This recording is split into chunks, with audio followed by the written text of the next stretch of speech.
The world has changed. It's no longer about truth, integrity, or trust. It's an endless flow of information controlled by algorithms and corporations. The world, and the way we understand it, has become a finely tuned machine.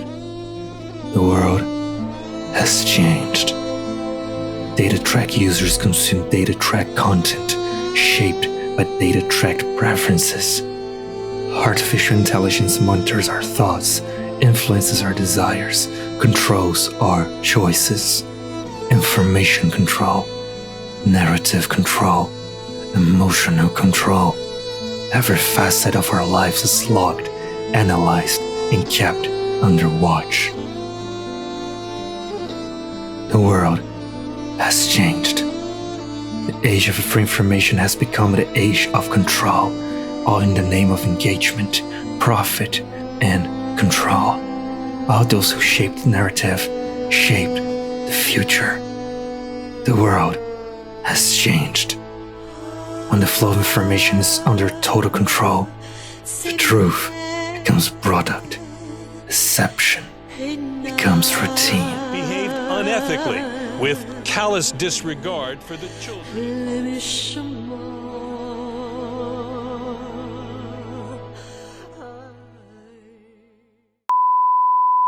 Eating eggs every day, is it good for your health?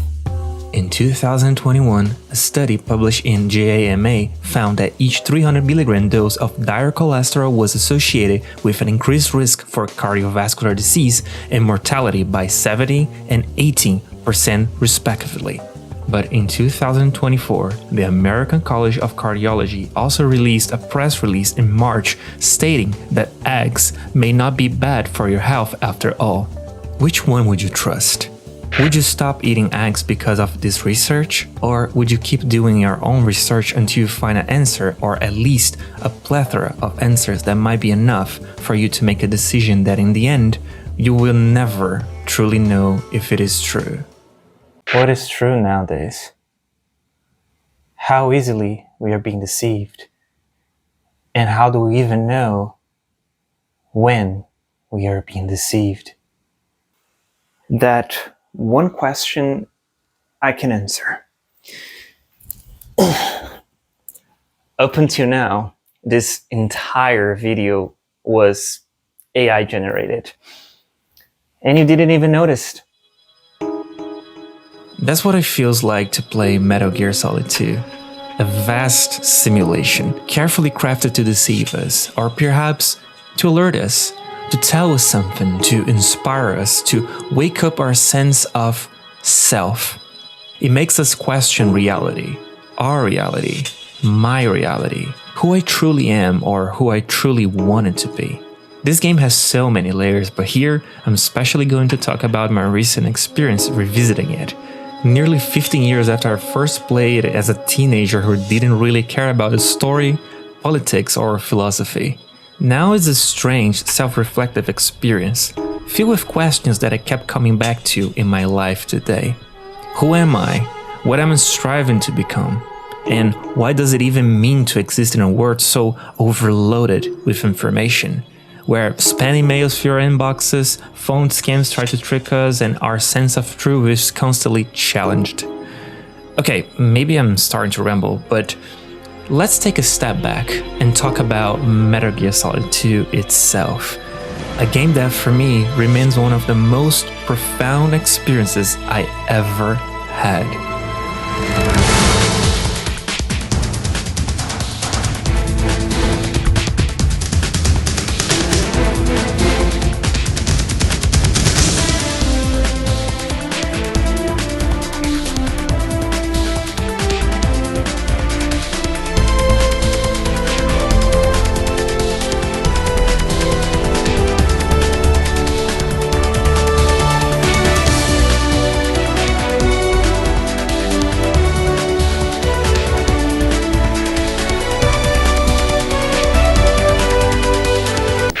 And in fact, that's already happening on something called the internet, that anyone in the world with a computer and a modem to connect it to a telephone line can subscribe to. there are over 20 million people connected up. My experience with the Metal Gear series is actually a bit unconventional. My first Metal Gear game was Snake Eater, and on top of that, I didn't know how to speak English very well. So I missed major plot points and some important story details until I got older.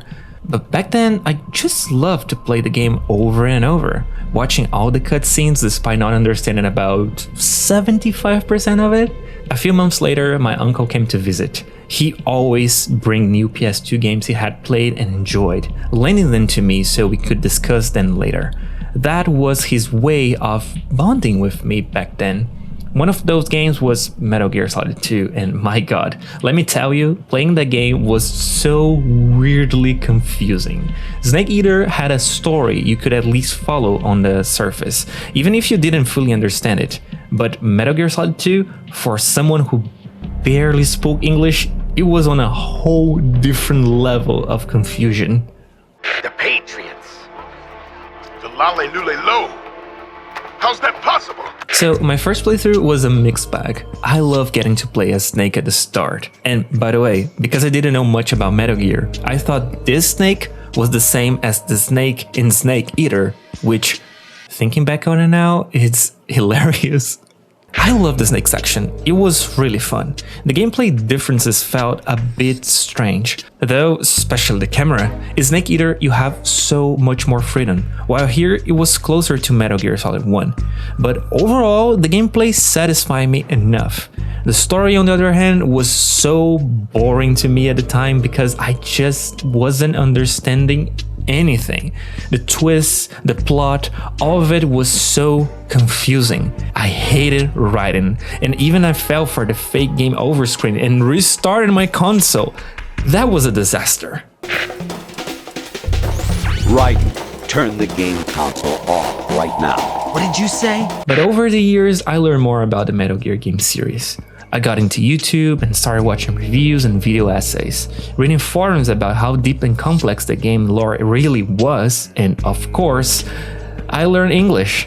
Now, more than 10 years later, I'm back here again. I played through the entire game, dived even deeper into the lore, and watched tons of videos. I mean, there's even a 7-hour video essay about this game. Now, with the benefit of knowing English and being 27 years old, I can finally talk properly about my experience with this game. Even 23 years later, Metal Gear Solid 2 still impresses so many people, including myself. This game is timeless, packed with deep philosophical and social themes that still feel relevant today. It's almost like the game predicted the future back in 2001. But despite all the theories and the endless interpretations out there, this is my personal experience with Metal Gear Solid 2: Sons of Liberty. What people will do for a little entertainment system. Why are you here at midnight? I'm here for the PlayStation 2. The best entertainment system to hit the world. It's gonna be great. The millennium year of 2000, or Y2K, also known as the Millennium Bug, was feared by many with concerns of potential global chaos that could end life as we knew it. During the late 90s, widespread anxiety grew over the possibility that computers worldwide would malfunction on January 1 of the year 2000, due to dates being stored with just 2 digits for the year. For example, 99 instead of 1999. This sparked fears of glitches in banking, telecommunications, transportation, and even defense systems, potentially causing chaos on a massive scale. Of course, we now know that nothing catastrophic actually happened. Maybe some technicians saw the problem coming and fixed it just in time, or maybe the threat was just overblown. The main thing is, at the time, people were genuinely panicking, and the media didn't help. Songs like Y2K, The Bug's Coming by the band Y2K, fueled the sensationalism of a possible doomsday, with people actually taking action and preparing for the worst. It was a chaotic time. But experts say put Y2K in this light.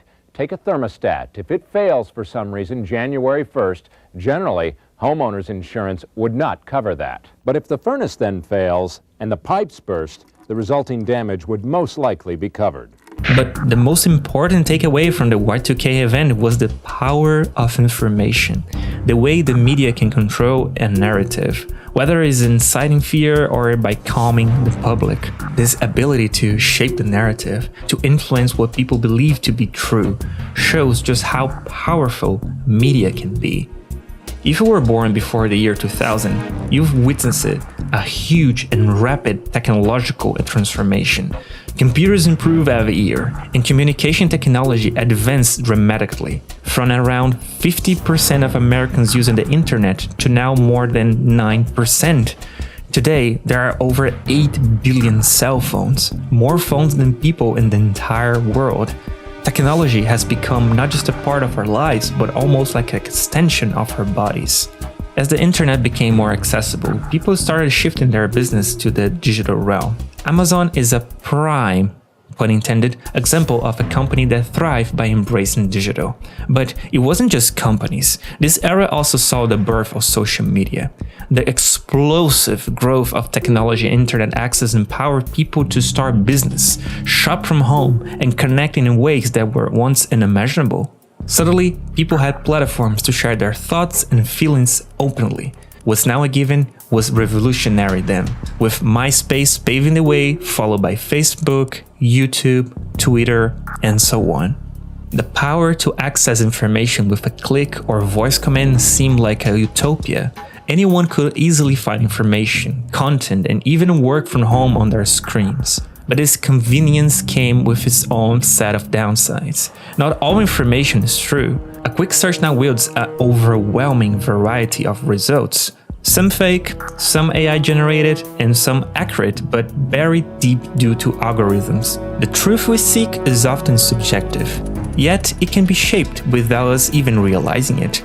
The rise of AI and the deep fakes brings a wave of fake photos, fake videos, fake news. A spark that has fueled fights, protests, and perhaps even wars. It feels like everything is controlled, with algorithms dictating what's relevant, what's true, what people wanted to see, what I wanted to see, what you wanted to see. I know this feels like a massive rabbit hole, and it doesn't feel like I'm talking about Metal Gear. In fact, this might not even feel like a typical game essay, but trust me, this is Metal Gear. Well, in this day and age, information emerges from every direction and is freely distributed. A variety of information gathered by servers employing the latest in high-speed communication networks and P2P technology is rapidly circulated to individuals. In fact, the speed of this circulation process is accelerating on an almost daily basis. The Patriots seem to be afraid of this development. Apparently, they believe that their role will shift from dominant to dominated. Metal Gear Solid 2 is the most profound game that I ever played. It's not just a sequel to a PlayStation classic. It is a question. Why do we always want sequels? Could I simply say, because the first one was really good, and I wanted more of that? Whenever we experience a unique moment that brings us genuine joy, we often want to stay in it forever. That's why nostalgia has such a strong hold on the entertainment industry today. Remakes of old games and movies give people a chance to relive those moments. But now with modern writing, graphics, and gameplay, the nostalgia, the rush of dopamine, tricks our brains into revisiting a time in our lives we didn't want to end. We crave sequels, we demand sequels. The industry knows this and needs to make more money. And we keep buying because we want sequels. Metal Gear is one of the most successful franchises of all time. Yet, Kojima, the creator of the series, always tried to make each Metal Gear game his last. He wanted to move on, to create something new, but we wanted more. I needed to know who Ocelot really was, why Solidos was involved in Shadow Moses incident. I want to learn how Big Boss became Big Boss, to know every single answer. I needed to know. And so they kept making sequels, not just because we want them, but because they make money. But they make money because we want them, right?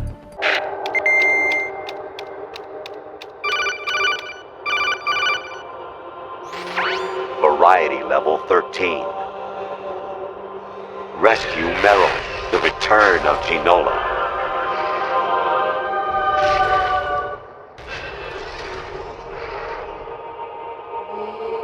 The game's story is actually pretty simple at first. The game begins with a cinematic intro, which was rare for its time. This level of art direction and cinematography, making the game feel almost like a movie, was revolutionary. It was maybe even the start of a whole game's feeling like movies trend. Every cutscene is well framed, packed with tension, fast-paced action, Hollywood cliches. All of this makes Metal Gear 2 feels like a blockbuster, all part of the whole profound meaning behind its shell. After a few minutes of cutscenes, the game reveals that you are playing once again as Solid Snake, the protagonist of the previous game, along with his partner, Otacon. Your objective is to infiltrate a tanker following intel about a possible Metal Gear prototype hidden inside. The goal? Simple. Take pictures, collect evidence that this new prototype exists. Straightforward, engaging, just enough to draw the player in. At first, the ship is guarded by Marine soldiers, but soon enough, Russian mercenaries invade, killing the Marines and taking control of most of the tanker. This confirms the possibility that the tanker may indeed hold a Metal Gear prototype. From here, the mission begins, serving mostly as a tutorial, especially for those who hadn't played the first game. It had been a while since I last played a classic Metal Gear game, but let me tell you, the movement in this one feels fantastic. There's something about the wave of the characters and how they move that makes controlling them feel just right. I can say the same about aiming and shooting, but the movement itself is really satisfying. The game also introduces you to the stealth mechanics. You constantly be checking your minimap, which shows enemies and their vision cones, so you know exactly where they are looking. You can choose to sneak around in or take them down quietly, or even go loud if you prefer. Metal Gear is a stealth game, but it doesn't stop you from going guns blazing. While it's not the easiest and most optimal strategy, it's nice to have the choice. Personally, I try to be as stealthy as possible. I'm the type to restart the same checkpoint 50 times until I get it perfect. It's funny because the game ends up recognizing you as a ghost even if you were spotted over 100 times. That's stealth games in a nutshell. I also favor stealth to avoid the gunplay. There is an auto-aim system, but it's clunky without first-person mode. You often end up snapping to the wrong target. Even though going loud is an option, it isn't as satisfying. Thankfully, you have the first-person mode that allows for precise aiming, especially useful in stealth. You can take out enemies with headshots for instant knockdowns with the tranquilizer, or you can shoot parts of their body or equipment to prevent them from calling reinforcements. From a game from 2001, Metal Gear Solid 2 has an impressive range of mechanics. It's filled with little details you'll be amazed to discover, many of which you might never find on your own, like myself, for example. Metal Gear 3 is very famous for those hidden mechanics, but Metal Gear Solid 2 isn't far behind. So, the tanker mission acts as a tutorial, like I said. You infiltrate the ship, putting guards to sleep or sleeping under undetected like a ghost. You gather equipment like stun and EMP grenades. The game has no shortage of gadgets. Besides grenades, you also get iconic items like the cardboard boxes for stealth. The game encourages experimentation, offering multiple ways to approach situations. You are free to play as Snake however you want, regardless of Kojima's intentions. All these little mechanics play a role in setting up the game's ending twist. After some exploration, you eventually encounter your first boss fight, Olga, the daughter of the Russian commander leading the mercenary invasion. I could dive deeper into Olga's background, the Snake's story, the story of Metal Gear and more, but the focus of the video is ultimately on the plot twist at the end. I'll be covering the story briefly to give us a solid, another pun intended, information. Otherwise, if I went into full Metal Gear lore, my god, this video would end up longer than all 3 extended versions of The Lord of the Rings combined. So after our fight with Olga, a drone called Cypher appears, taking images of Snake, which will be important for later. We then head down into the tanker and reach a room where we finally find the Metal Gear model. Otacon reminds us of the radio of our objective, so we sneak past a deck full of Marines, take pictures of Metal Gear, and send them to Otacon via a conventionally placed computer in the same room. After we send the evidence, an old friend shows up, Ocelot. At first, it seems he's working with the Russians, but he quickly reveals his true motives, having only used them to gain access to Metal Gear. In the process, he kills both the Russian commander and the Marine commander. Snake tries to stop him, but as soon as Ocelot spots him, Liquid takes over Ocelot's mind through his transplanted Liquid arm, resulting in a family reunion between the brothers.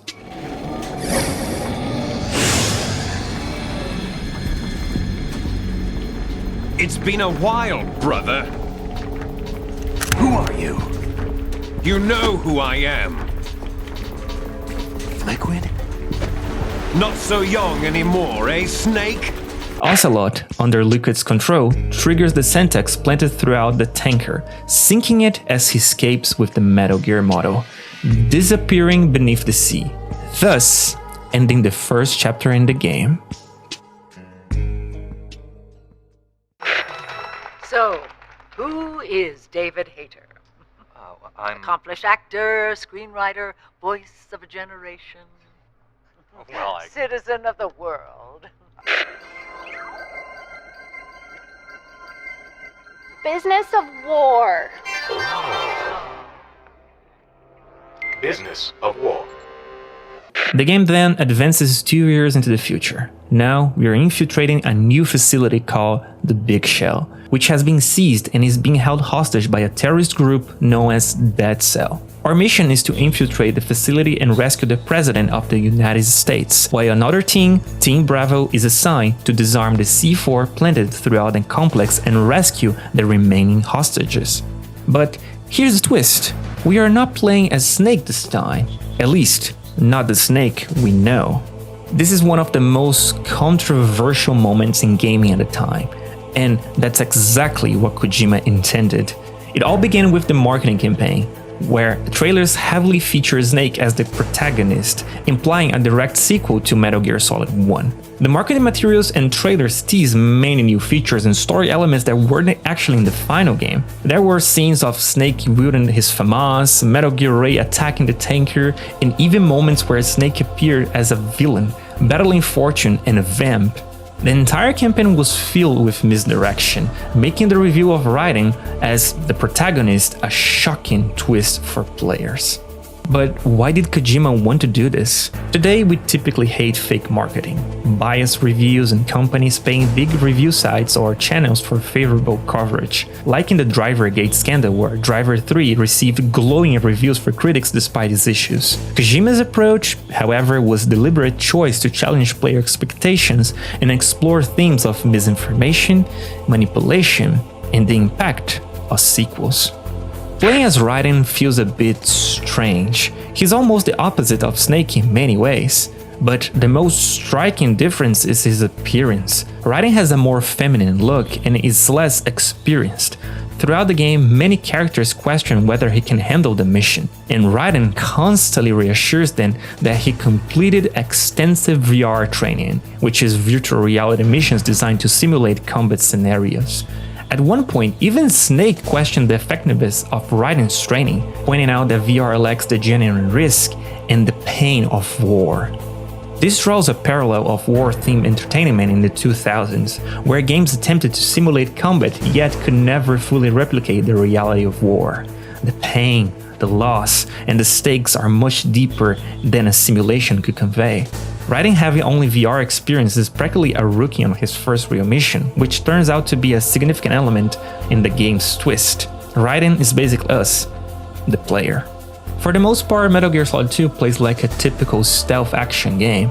You control Raiden as he rescues the President and encounters Dead Cell members, terrorists with superhuman abilities. But as soon as the story unfolds, there's an underlying feeling of strangeness. If you are familiar with controls and gameplay from Metal Gear Solid 1, you might notice that, as Raiden, the game repeatedly offers tutorials as long-winded explanations. It almost feels satirical. The constant hand-holding starts to feel restrictive, as though you are no longer in control but being directed at every turn. The freedom you experienced at the beginning is now gone. Each new room requires you to listen to lengthy briefings and expository dialogue, as if the game is over-explaining to make sure you understand. But when Raiden meets his first ally, things start to get a little weird. My name is Pliskin. Iroquois Pliskin, Lieutenant Junior Grade.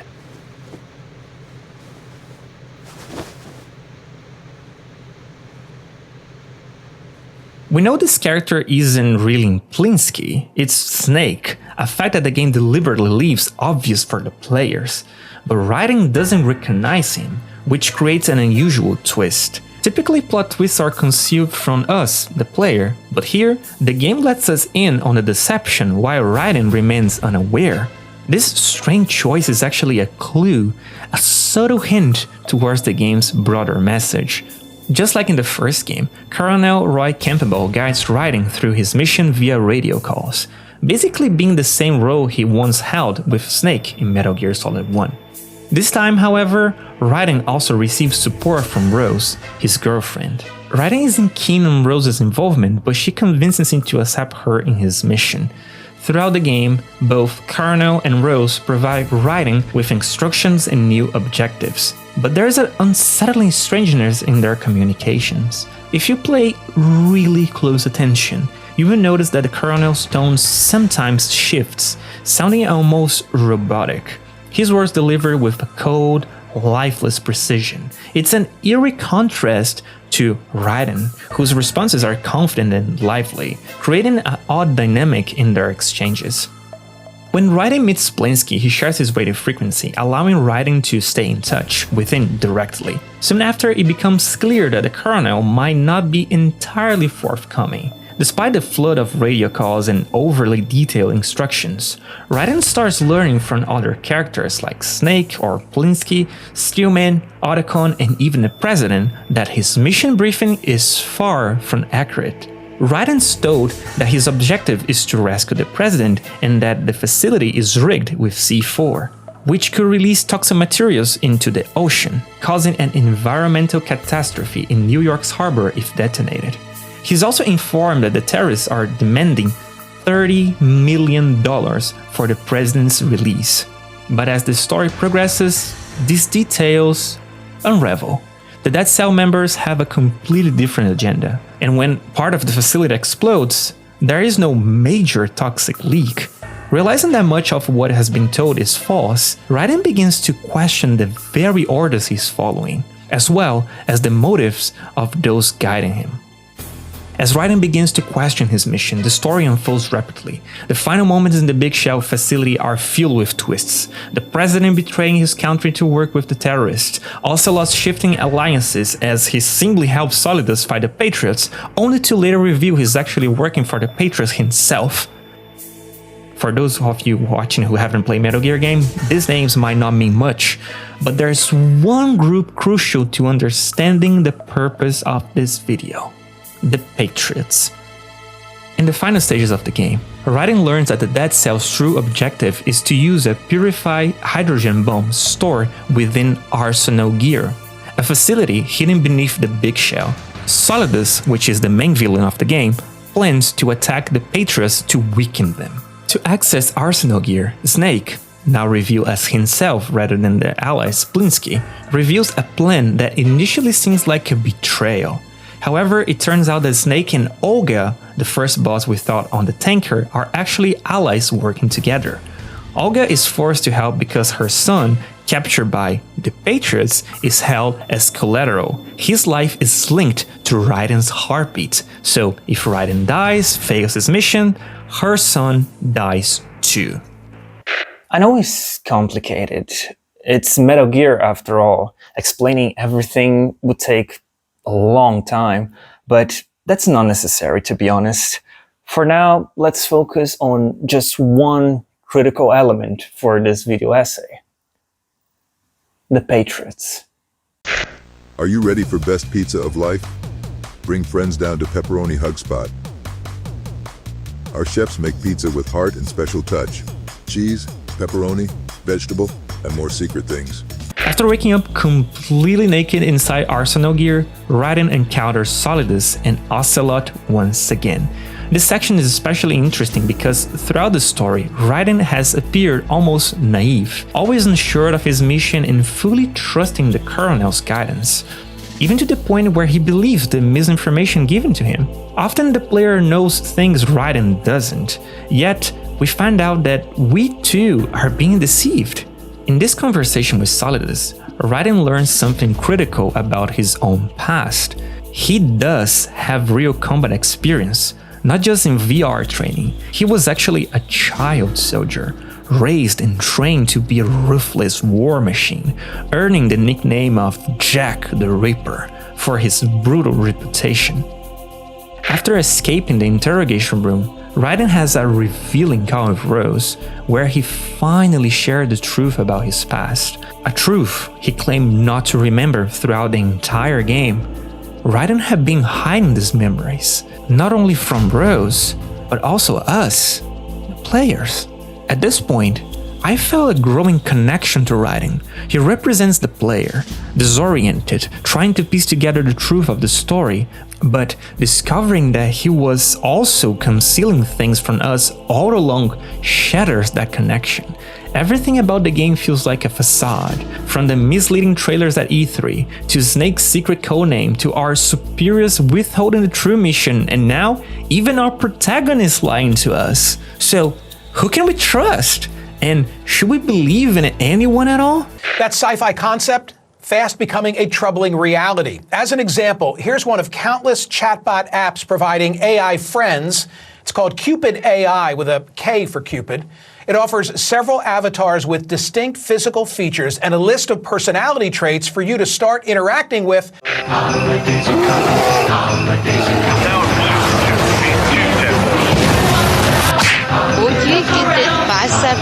At Pookie Park, you'll enter a world of imagination and adventure like never before.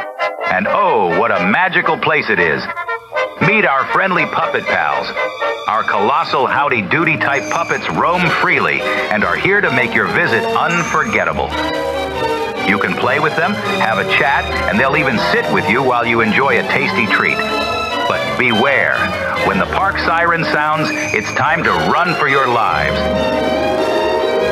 The chase is on. This is where the game starts to reveal its true colors. As we play as naked Raiden, stealthily moving around to find our gear, we receive some increasingly bizarre radio calls from the Colonel, who starts speaking more strangely than ever, talking about Raiden's role rather than his mission, even breaking the fourth wall at certain points. Role, that is, mission, is to infiltrate the structure and disarm the terrorists. My role?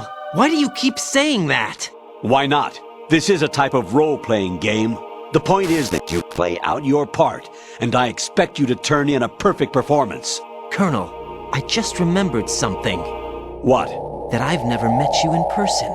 Not once. From this point onward, the game starts to lose control. You receive radio calls where the Colonel speaks in a peculiar way, discussing Raiden's mission as if Raiden himself is being deceived, and even suggesting that the mission is over, not only for Raiden, but for us, the player.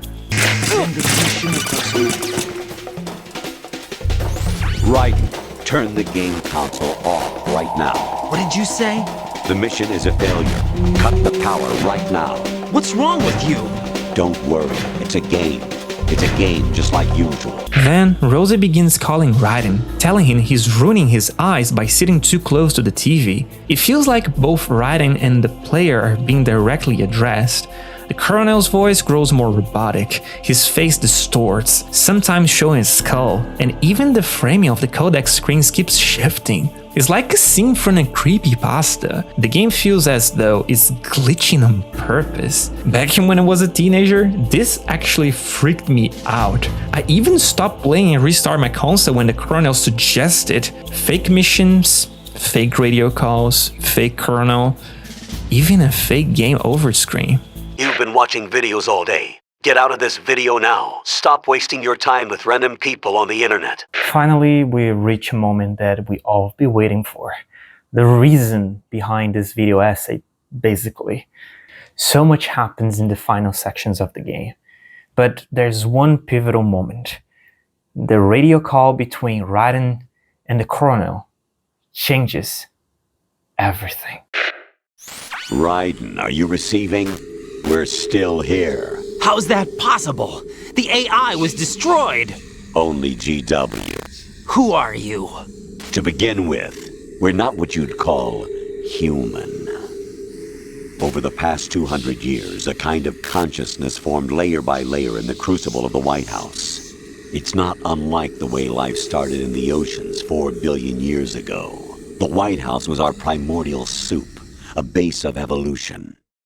We are formless. We are the very discipline and morality that Americans invoke so often. How can anyone hope to eliminate us? As long as this nation exists, so will we. Cut the crap! If you're immortal, why would you take away individual freedoms and censor the net? Jack, don't be silly. Don't you know that our plans have your interests, not ours, in mind? It turns out that the colonel was an AI all along. Raiden wasn't receiving orders from a real person to rescue the president. He was actually being manipulated by an AI to fulfill a political agenda. This AI, called GW, aims to control information, creating narratives to shape society's perceptions of truth to serve the greater good. GW was created by the Patriots. Raiden immediately identifies the flaw in the AI's plan, accusing it of censorship. However, the AI quickly counters, claiming that its motives are not self-serving, but aligned with the interests of humanity itself. This is where the game introduces the concept of genes and memes. Genes are traits that are biologically passed on. Eye color, hair color, and other characteristics inherit from one's parents. Memes, on the other hand, are cultural information, passed on not through biology, but through shared experience. They include things like favorite bands appear to introduce you, movies we watch, or lessons learned through school, books, and media. The AI's goal is to control memes by shaping information, essentially choosing what truths are passed on to the future generations. In doing so, it can shape society beliefs, values, and behaviors as it deems best. The concept of memes originated with the evolutionary biologist Richard Dawkins in his 1976 book, The Selfish Gene. Dawkins introduced the idea of explaining how cultural information spreads and evolves in a manner similar to genes. He coined quote-unquote meme to describe an idea, behavior, or style that spreads within a culture, replicating and mutating over time through imitation and communication. The word meme itself is derived from the Greek word mimema, meaning that which is imitated, and Dawkins chooses it to resemble gene to highlight the similarity between generic and cultural transmission. But since the internet era, the term meme has taken on a more specific meaning, often referring to humorous images, video, and phrases that quickly spread online. Although these digital memes differ in the scope from Dawkins' original idea, they share the same concept of replication and adaptation, where certain images or phrases are remixed, recontextualized, and shared widely based on what resonates with people. This is where we can draw many parallels with our current society, where information is distributed at an incredible speed thanks to the internet and social media. Today, we don't have to look far for information. With just a quick search, we can find countless forums, posts, videos, practically endless sources, all discussing any given topic. If you search information about Metal Gear Solid 2, for example, or themes in this video, you find endless discussions, each shaped by the perspectives and beliefs, what we could call memes, of those creating it. While this access to information is a powerful thing, it comes with a major downside. It's often difficult to discern what's true. Many people today struggle to separate fact from fiction, a vulnerability that politicians and corporations can exploit by using media to push information that few will question. Some of it might be true, but much of it is crafted to serve particular narratives that align with their interests. Here in Brazil, for instance, in the time of the recording, our current president is called Luiz Inácio Lula da Silva. And there's a widespread theory that he's actually the fifth clone of a secret cloning experiment, and that the original Luiz died years ago. Or take a more global example, the idea that the Earth is flat. Despite the overwhelming evidence and scientific consensus providing it's round, a significant number of people believe that NASA and others are lying to us.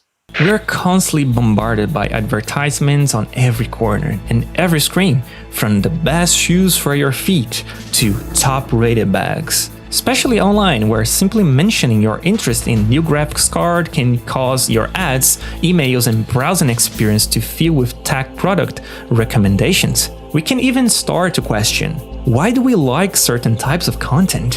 Why do we enjoy gaming? Or why did you dye your hair blue? These decisions weren't made in a vacuum.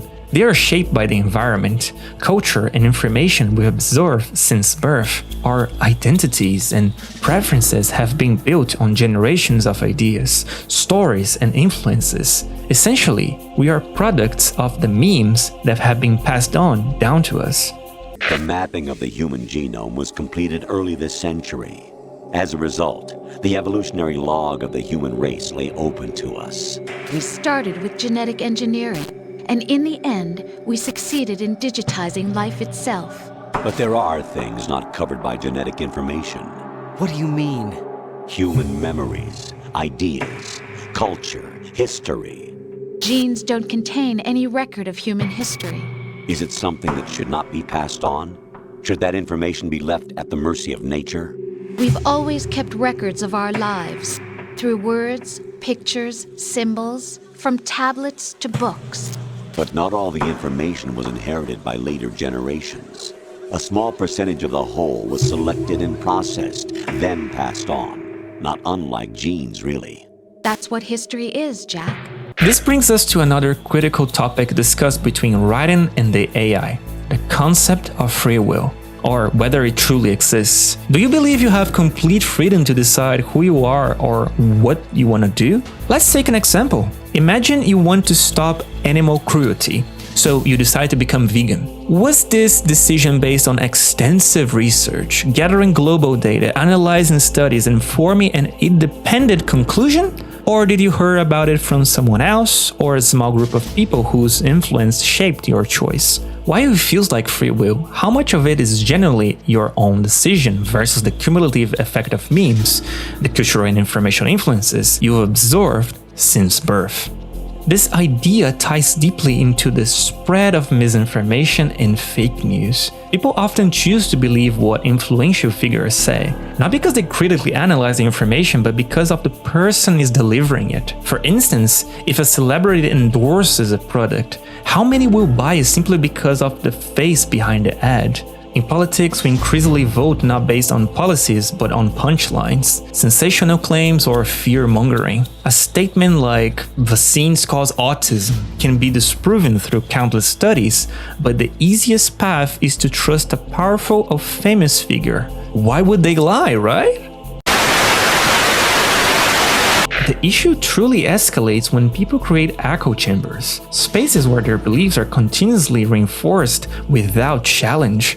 These environments stifle meaningful discussion, replacing it with hostility and confirmation bias. A game is labeled woke, so it's bad. An actor opposes abortion, so they must be evil. Personal opinions morph into attacks. I don't like how the person looks, so they should leave the country. Truth becomes subjective, serving personal biases and fostering division. These echo chambers are self-reinforcing and emotionally protective. When someone's deeply held belief, say the Earth is flat, is disproving with facts, the psychological shock is immense. Admitting to being wrong after years of conviction is a blow to the ego. While some have courage to accept the truth, many will double down, retreating further into their echo chambers. This denial creates fertile ground for manipulation. Whether selling products, winning elections, or controlling public narratives, truths are weaponized, not for enlightenment, but for power. In the end, society itself is shaped by memes, the cultural inheritance passed from one generation to the next. These memes define how we see the world, interact with others, and even understand truth. In today's world, truth has become a weapon, wielded to shape perceptions, control masses, and serve interests beyond our own. But in the current digitized world, trivial information is accumulating every second, preserved in all its triteness, never fading, always accessible. Rumors about petty issues, misinterpretations, slander. All this junk data, preserved in an unfiltered state, growing at an alarming rate. It will only slow down social progress, reduce the rate of evolution. Right. You seem to think that our plan is one of censorship. Are you telling me it's not? You're being silly. What we propose to do is not to control content, but to create context. Create context? The digital society furthers human flaws and selectively rewards development of convenient half-truths.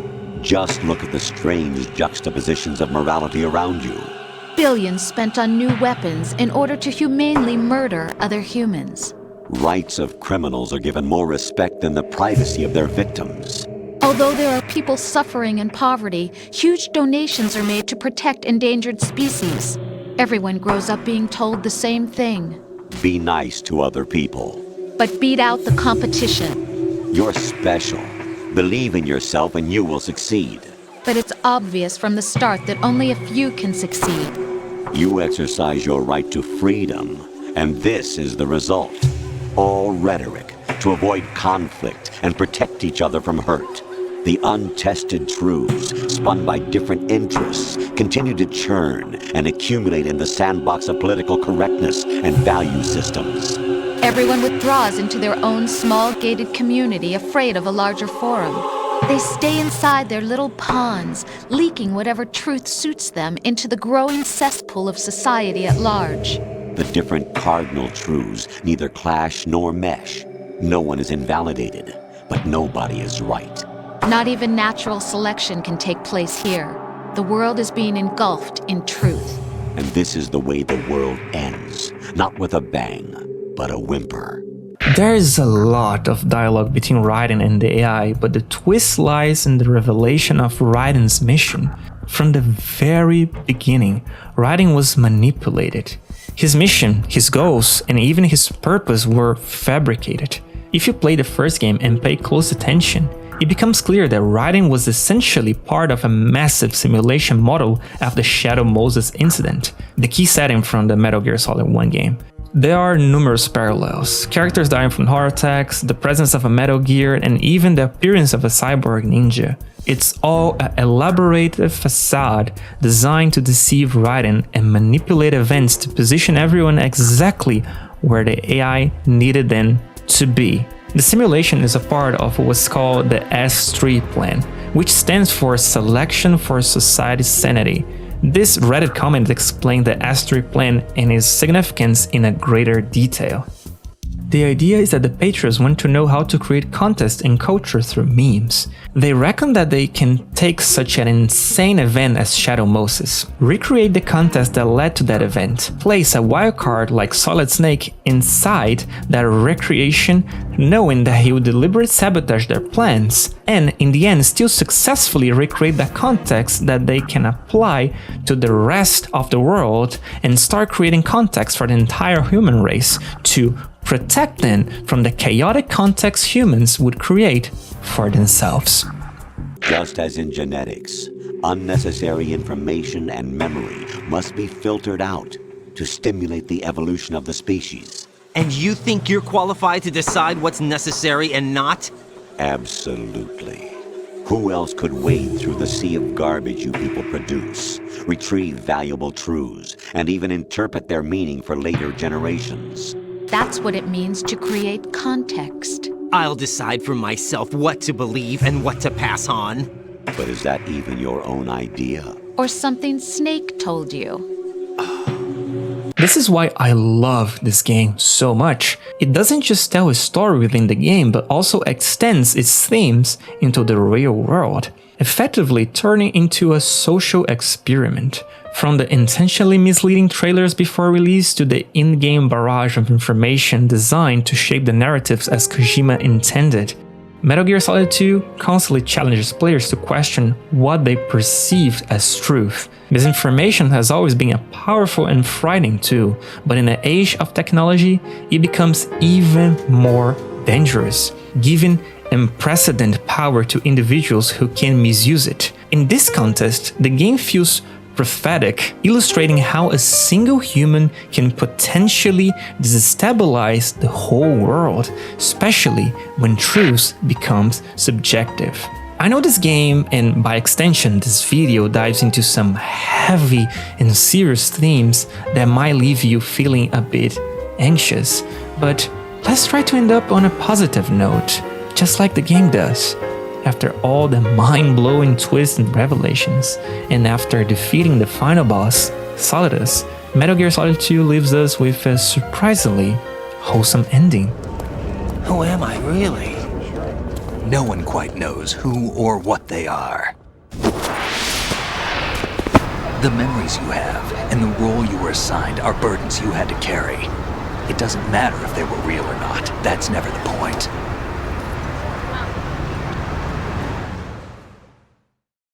There's no such thing in the world as absolute reality. Most of what they call real is actually fiction. What you think you see is only as real as your brain tells you it is. Then, what am I supposed to believe in? What am I going to leave behind when I'm through? We can tell other people about having faith. What we had faith in. What we found important enough to fight for. It's not whether you were right or wrong, but how much faith you were willing to have. That decides the future. The Patriots are a kind of ongoing fiction too, come to think of it. Listen, don't obsess over words so much. Find the meaning behind the words, then decide. You can find your own name. And your own future. Decide for myself? And whatever you choose will be you. I don't know if I can. I know you didn't have much in terms of choices this time. But everything you felt, thought about during this mission is yours. And what you decide to do with them is your choice. You mean start over? Yeah, a clean slate, a new name, new memories. Choose your own legacy. It's for you to decide. It's up to you.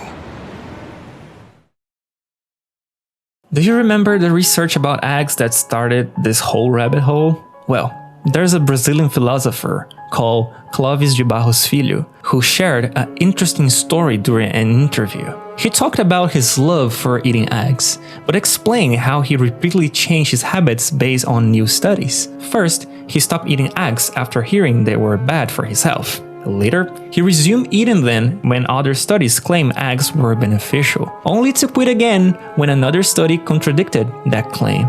This cycle went on for years until he decided to break free from the endless loop. He concluded that eating eggs brought him happiness, and that was reason enough for him to keep eating them, regardless of the supposed health consequences.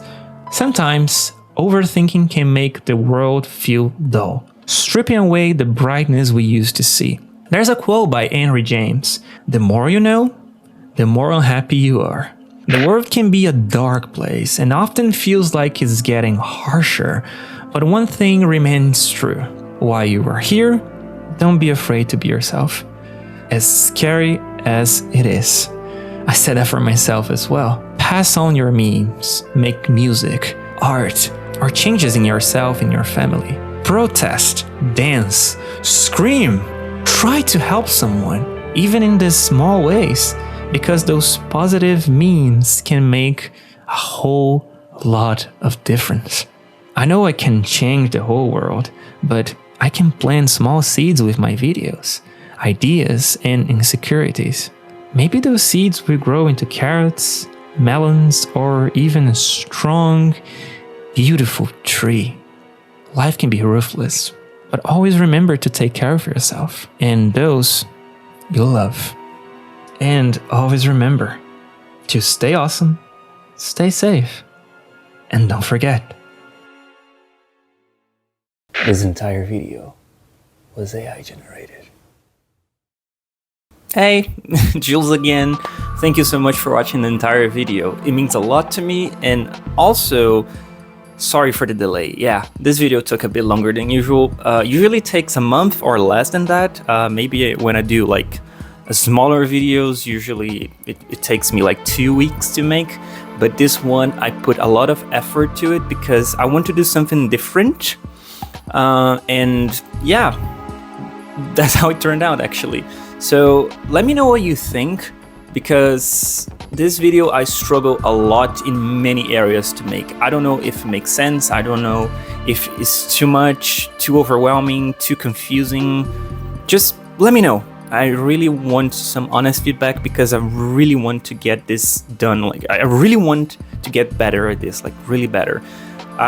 Sometimes I confess that I was questioning if I should upload this video or not, but a rule of YouTube that I like to follow is that you make a video and you just upload it, and the next one you do better. Because if you just, get stuck in one video, it feels that I like an eternity. Like this one, for example, it took me 2 months to make basically, and usually it takes me 1. So yeah, that happened to me, but yeah, it's uploaded, it's there.